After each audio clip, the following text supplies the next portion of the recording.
बिस्मिल्लाहिर्रहमानिर्रहीम। आज का हमारा टॉपिक है व्हाट इज़ फिज़िक्स। तो फिज़िक्स के बारे में पढ़ते हैं कि फिज़िक्स की डिफिनीशन क्या है, हम डेली लाइफ में फिज़िक्स को किस तरह समझेंगे। तो the study of matter, energy and there mutual relationship is called physics. ये इसकी डिफिनीशन है कि फिज़िक्स में हम मैटर, एनर्जी और इसके आपस में रिलेशनशिप को पढ़ते हैं। तो फिज़िक्स की डिफिनीशन में तीन चीज़ आती हैं। एक हमारे पास है मैटर, दूसरा है एनर्जी और तीसरा रिलेशनशिप। तो इसके बारे में हम पढ़ते हैं। तो सबसे पहले मैटर पे आते हैं। Anything which occupy space and having mass is called matter. हर वो चीज़ जो जगह घेरती हैं और मास रखती हैं, यह हमारे पास क्या होगी, मैटर होगी।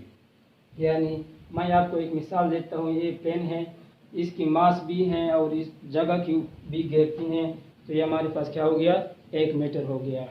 इस तरह मैटर में क्या चीज़ है, तीन चीज़ें हैं। तो इसकी टाइप्स है, जिसको हम इसको टाइप्स कहते हैं। सॉलिड है, लिक्विड है, गैस है। तो ये हमारे पास क्या है, एक सॉलिड चीज़ है। इस ब्लैक बोर्ड के वाइट बोर्ड को देखो, तो ये हमारे पास एक सॉलिड चीज़ है जो इसकी मास भी है और जगह को भी घेरा हुआ है। तो ये हमारे पास एक मीटर हो गया। इस तरह दूसरा टाइप जो है लिक्विड और वाटर, ये जगह भी घेरती है और ये मास भी रखती है। तो लिक्विड हमारे पास क्या हो गया, मीटर हो गया। इस तरह मिल्क, दूध, ये जगह भी घेरती हैं और मास भी रखती हैं। तो ये हमारे पास क्या हो गया, मैटर हो गया। इस तरह गैस, ऑक्सीजन, नाइट्रोजन, जो भी गैस हैं, जिस तरह हम सिलेंडर में भी डालते हैं, तो उसको हम क्या करते हैं, केजी के साथ कंपेयर करते हैं। तो 1 kg, 2 kg, 3 kg हम गैस डालते हैं। तो गैस का हमें महसूस इस तरह होता है कि इसका मास नहीं होता, लेकिन इसका भी मास होता है और जगह को भी घेर लेता है। तो ये हमारे पास क्या हो गया, एक मीटर हो गया। तो मीटर हमारे पास क्या चीज़ होगी, जिस चीज़ को आप देखें तो ये सोचें कि इसकी मास है और इसको वॉल्यूम भी घेरती हैं, जगह भी घेरती हैं। तो जो भी चीज़ हो, ये हमारे पास क्या होगी, मीटर होगी। जो भी चीज़ है अगर इसकी मास है और स्पेस को भी घेरा हुआ है, तो ये हमारे पास क्या होगी, मीटर होगी। कोई भी चीज़ हो, पंखे को देखो, खिड़की को देखो, दरवाजे को देखो, कुर्सी को देखो, चारपाई को देखो, जो भी चीज़ है वो हमारे पास क्या होगी, मीटर होगी। सिर्फ आपने सोचना ये है कि ये जो चीज़ मैं देख रहा हूँ इसकी मास है कि नहीं है, और दूसरा इसने स्पेस को घेरा हुआ है या नहीं। तो ये अगर इसमें ये दो चीज़ें हैं तो ये हमारे पास क्या होगी, मीटर होगी। दूसरा जो चीज़ है वो है एनर्जी। तो एनर्जी डिफिनीशन क्या है, एनर्जी हम किसको कहेंगे। तो एनर्जी की डिफिनीशन ये है, the ability of a body to do work. यानी किसी भी जिस्म में काम करने की शर्रा को एनर्जी कहते हैं। Energy work per unit time. Let suppose हम एक मिसाल लेते हैं। एक दो बच्चे हैं, एक की उम्र 5 साल है, दूसरी की उम्र क्या है, 10 साल है। तो अगर 5 साल वाला बच्चा इनको 1 सेकंड में किसी पॉइंट पे ले जा सकता है, तो इसकी क्या होगी, work done per unit time, इसके हिसाब से हम लेंगे।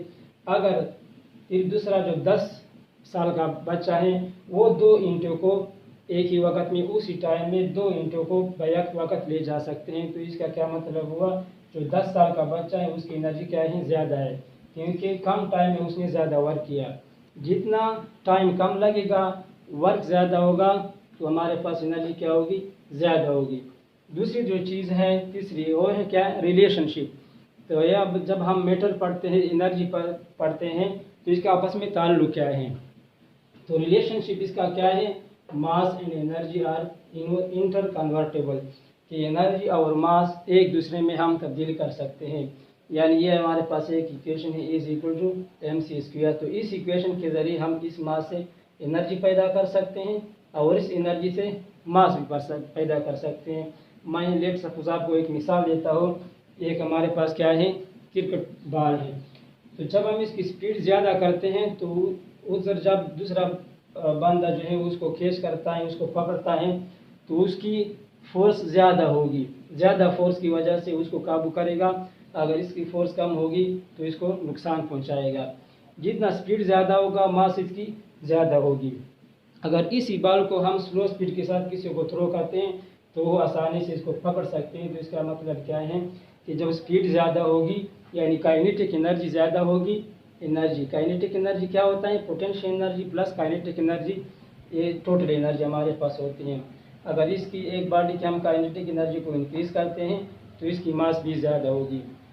इस तरह हमारे पास एक मास है, इसको हम एनर्जी में कन्वर्ट कर सकते हैं। जिस तरह हम हाइड्रोजन बम है, एटम बम है, तो एटम बम में क्या होता है? इतना छोटा सा एटम होता है एटॉमिक बम, और वो 1 मिनट में, 2 मिनट में, 5 मिनट में पूरे इलाके को तबाह करता है।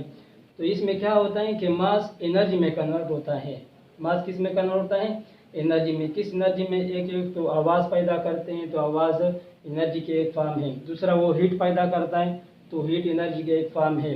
दूसरा जो एक्सप्लोर होता है, चीज़ों को नुकसान पहुंचाता है, तो ये सारी की चीज़ें मास एनर्जी में कन्वर्ट होता है। तो फिजिक्स में हम क्या पढ़ते हैं? The study of matter energy and there mutual relationship is called physics. तो इस पे इत्तेफाक करते हैं। इंशाल्लाह आइंदा के लिए इंतज़ार रहिए। थैंक्स।